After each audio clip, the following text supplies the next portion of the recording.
ہمارے ہر پروگرام کے تمام کردار حقیقت اور اپنے تمام تاریخی پس منظر پر مبنی ہے۔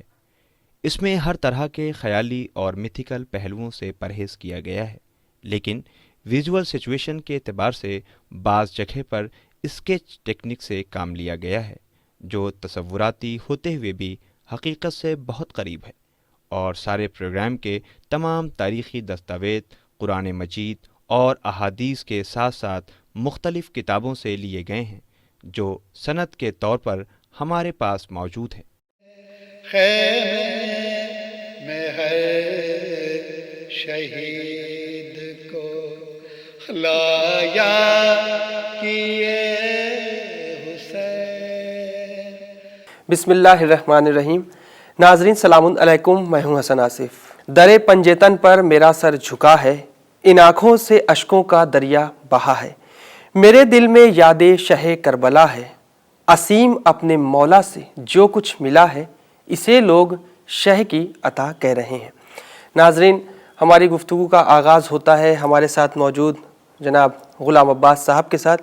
غلام عباس صاحب، دیکھیے، اگر بات کی جائے یہاں پر کہ حضرت امام حسین علیہ السلام نے مدینے سے مکے کا سفر اور پھر مکے سے کربلا آپ تشریف لائے، یعنی اس قربانی کو انجام دینے کے لیے جو آج ہمارے سامنے ایک مشعل رہا ہے، اور ہم یہ چاہتے ہیں کہ آپ ہمیں یہ بتائیں سب سے پہلے کہ حضرت امام حسین علیہ السلام کو قیام کربلا میں جو وارد ہوئے، آپ کربلا آئے، تو اس کا فلسفہ کیا تھا؟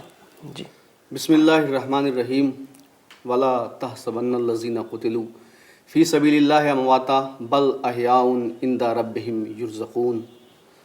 سورہ آل عمران کی آیت جو میں مسلسل پڑھ رہا ہوں، جی، تو اس میں اللہ تمام انسانوں کو یہی پیغام دے رہا ہے کہ وہ لوگ جو اللہ کی راہ میں قتل ہو گئے ہیں، جی، انہیں مردہ نہ سمجھنا، جی، بلکہ وہ زندہ ہیں جی، اور اپنے رب کی طرف سے رزق ملتا ہے انہیں۔ جی، شہادت ایک عظیم مرتبے کا نام ہے۔ جی، شہید کے لیے یہ ہے کہ وہ زندہ رہتا ہے۔ اور جہاں تک ہم کربلا کے جو شہداء ہیں ان کی بات کریں تو ان کا مرتبہ اور جو شہداء ہیں شہید ان سے کہیں زیادہ بلند ہے۔ قیام کربلا کا فلسفہ یہ ہے کہ اگر یہ قیام حسین ابن علی کا نہ ہوتا، اگر حسین ابن علی یہ قیام نہ کرتے، تو پھر وہ چیزیں، وہ آوازیں جو اٹھ رہی تھیں، جی، دنیا یہ کہتی، دنیا یہ سمجھتی کہ وہی حق ہے، وہی اسلام ہے، وہی شریعت ہے جو یزید کہہ رہا تھا۔ بالکل صحیح کہا آپ نے۔ لیکن حضرت امام حسین علیہ السلام نے، امام ہیں، جی، امام حسین علیہ السلام کے سامنے یہ سب کچھ ہو رہا تھا، تو ظاہر سی بات ہے امام خاموش کیسے رہ سکتے؟ بالکل، اور یہی فلسفہ تھا کہ حضرت امام حسین علیہ السلام نے قیام کیا۔ اگر قیام نہ کرتے حضرت امام حسین علیہ السلام، جس طرح سے اور لوگ خاموش تھے، جی، امام حسین علیہ السلام دیکھیے اگر خاموش رہ جاتے بیعت کر صحیح، بالکل صحیح کہا جان آپ بھی نے، بچ جاتی، بالکل صحیح کہا، لیکن نہیں، بالکل، امام حسین علیہ السلام نے نہ خاموش رہے بالکل۔ اور ظلم کے خلاف، ظالم کے خلاف، برائیوں کے خلاف قیام کیا آپ نے۔ بہت خوب۔ تو غلام عباس صاحب، دیکھیے، ایک طرف جب یہ بات آتی ہے کہ کربلا میں اتنا بڑا واقعہ پیش آیا جو آج ہماری آنکھوں کے سامنے ہے، جو ایک مشعل راہ ہے، اور حضرت امام حسین علیہ السلام کی شہادت سے پہلے کے کچھ واقعات کہ جب آپ چھوٹے تھے تو اس وقت رسول اسلام صلی اللہ علیہ وآلہ وسلم کے پاس جبرائیل امین تشریف لاتے ہیں اور آپ کو اپنے ساتھ اس جگہ لے جاتے ہیں جہاں پر ایک ریتیلا میدان، چٹیل میدان، تیز دھوپ، مطلب ایسی گرمی کہ جو برداشت کے باہر ہے، اور رسول اسلام جبرائیل امین سے کہتے ہیں یہ کون سی جگہ ہے؟ تو جبرائیل امین آپ سے ارشاد فرماتے ہیں کہ یہ وہ جگہ ہے جہاں پر آپ کے نواسے کو قتل کیا جائے گا، یعنی حضرت امام حسین علیہ السلام کی شہادت ہوگی۔ اور اس شہادت میں آپ کو میں بتا دوں کہ جس وقت آپ نے ایک شیشی میں مٹی لی ہے اور گھر آئے ہیں اور ام سلمہ کو مٹی دی ہے اور کہا ہے کہ اے ام سلمہ اس کو اپنے پاس رکھو بحفاظت، اور جب یہ مٹی لال ہو جائے تو سمجھ لینا کہ کربلا میں میرا نواسا یعنی حضرت امام حسین علیہ السلام شہید ہو چکے۔ تو ہر نبی کو آگے آنے والے دور کی جو علامتیں تھیں وہ دی جاتی رہیں. تو جیسے اب حضرت علی ہیں, حضرت علی کے لیے بھی یہی سامنا, یہ ایک واقعہ تھا اور ان کے سامنے پورا واقعہ پیش آ رہا تھا کہ جس طریقے سے حضرت علی کے سامنے یہ واقعہ تھا کہ آپ نے تمنا کی ایک ایسے بیٹے کی جو کربلا میں حضرت امام حسین علیہ السلام کی نصرت کرے, یعنی ان کا پورا ساتھ دے, یعنی مولا عباس کی. تو ہر نبی کو, علی کو یہ واقعہ یعنی معلوم تھا. تو پھر ہم یہ جاننا چاہتے ہیں کہ آخر پھر بھی اس کے باوجود بھی لوگ حضرت امام حسین علیہ السلام کو قتل کرنے کے لیے کیوں آمادہ تھے؟ آخر وہ بھی تو کلمہ لا الہ الا اللہ وہ بھی تو کہتے تھے کہ میں اللہ کو مانتا ہوں, میں اللہ کو مانتا ہوں, کلمہ پڑھتے تھے اور ساتھ ہی ساتھ نبی کو مانتے تھے. تو پھر ان کے دلوں میں یہ اتنا عظیم گناہ کیسے وارد ہو گیا, اس کے بارے میں بتائیے. دیکھیے, سب سے بڑی بات جو ہے وہ یہ ہے کہ ان کو نہ رسول کی معرفت تھی جی, اور نہ ہی حسین ابن علی کی معرفت تھی. بالکل ٹھیک کہا. جو یہ عمل انجام دے رہے تھے, جو حسین ابن علی اصل میں انسان تھے ہی نہیں جی. لا الہ الا اللہ زبان سے کہہ لینا, محمد رسول اللہ کہہ لینا, زبان سے کہہ رہے تھے, لیکن ان کے دل میں کیا تھا؟ دل سے مانو. بالکل, بہت صحیح بات کہی آپ نے. دل میں کیا تھا کسی کو نہیں معلوم. اگر ان کا دل پاک ہوتا اور انہیں معرفت ہوتی, وہ یہ سمجھتے کہ یہ نبی جس کا ہم کلمہ پڑھ رہے ہیں اس کی آل ہے, تو یہ ظلم وہ نہ کرتے. بالکل. دوسری بات یہ ہے کہ ہمیشہ باطل جو ہے حق کے مقابلے میں آیا ہے. ہر زمانے میں یہ ہوا کہ جب بھی کوئی نبی توحید کا پرچم بلند کرتا تھا, اللہ کے دین کی تبلیغ کرتا تھا, تو راہ میں بڑی مشکلیں آتی تھیں, بہت پریشانیاں آتی تھیں. ہر نبی کی امت نے ہر نبی کو ستایا ہے, پریشان کیا ہے, اور ان پہ طرح طرح سے ظلم کیا ہے. اور یہ تو ہر زمانے میں ہوا, ہر دور میں ہوا ہے. حق اور باطل کی جنگ ہمیشہ جاری رہی اور جاری رہے گی. باطل ایک طرف پورے لشکر کے ساتھ, پوری طاقت کے ساتھ, اس زمانے کی سب سے بڑی طاقت تھی. بالکل. اور حضرت امام حسین اسلام کے ساتھ چند لوگ تھے, لیکن پھر بھی حضرت امام حسین علیہ السلام ان سے خائف نہیں ہوئے. حضرت امام حسین اسلام کے ساتھ میں 72 لوگ تھے. اگر وہ بھی چلے جاتے پھر بھی حضرت امام حسین اسلام وہی کرتے جو آپ نے کیا, جو قربانی دی. 72,000 ہوتے پھر بھی وہی کرتے, تنہا ہوتے تب بھی وہی کرتے حضرت امام حسین اسلام. بالکل. تو آپ نے شب عاشور چراغ گل کر دیا, کہا جسے جانا ہے وہ چلا جائے. بالکل. اور میرے حرم کو بھی ساتھ لے جائے, مدینہ چلا جائے. اگر تنہا ہو جاتے حضرت امام حسین اسلام تب بھی وہی قربانی دیتے. بالکل. آپ کا سفر رکتا نہیں حضرت امام حسین اسلام کا, تنہا ہوتے تب بھی نہیں رکتا. تو باطل نے ہر زمانے میں, بالکل, باطل ہر زمانے میں حق کے سامنے آیا ہے, اور حق بات کو جو یعنی کوشش کرتا رہا ہے. ہر زمانے میں باطل کی یہی کوشش رہی ہے, حق کی آواز کو دبا دیا جائے. حق کی آواز کو, یعنی حلال کو حرام, حرام کو حلال کرنا ہی باطل کا شیوا رہا ہے. اسی لیے, اور انہیں معرفت نہیں تھی, جہالت تھی. بالکل صحیح کہا. ان کی آنکھوں پہ پردے پڑ چکے تھے. بالکل. یہی مین بات تو یہی ہے کہ آنکھوں پر پردے پڑے تھے. آنکھوں سے پردے اگر ہٹ گئے ہوتے تو ایسا عظیم گناہ نہ کرتے, لیکن ان کو اتنی معرفت حاصل ہوتی تب نہ. معرفت پھر محبت. اب دیکھیے غلام عباس صاحب کہ اب بات آتی ہے کہ واقعہ جو پیش آ رہا ہے سامنے, کہ کربلا کا واقعہ پیش آ رہا ہے ہمارے سامنے, ہماری آنکھوں کے سامنے ہے, کربلا کا واقعہ ہونے والا ہے. تو ہم کو معلوم ہے اس زمانے میں یہ تھا کہ بھائی نبی کو پتہ تھا, نبی نے لوگوں کو بتایا, جو امام تھے انہوں نے بتایا. پہلے امام حضرت علی بن ابی طالب علیہ السلام نے بھی کیا لوگوں کو بتایا نہیں ہوگا؟ ضرور بتایا ہوگا کہ اس طرح کا واقعہ بھائی سب دیکھ رہے ہیں. ام البنین سے جس وقت آپ کا عقد ہوا ہے تو جناب ام البنین سلام اللہ علیہا کے بیٹے جناب ابو الفضل عباس علیہ السلام جب وہ دنیا میں آئے ہیں تو وہ ان کی تمنا کیوں تھی؟ بھائی یہی تمنا تھی نا کہ کربلا میں امام حسین علیہ السلام کے کام آئے. تو اب کربلا میں واقعہ پیش ہونے والا ہے نا.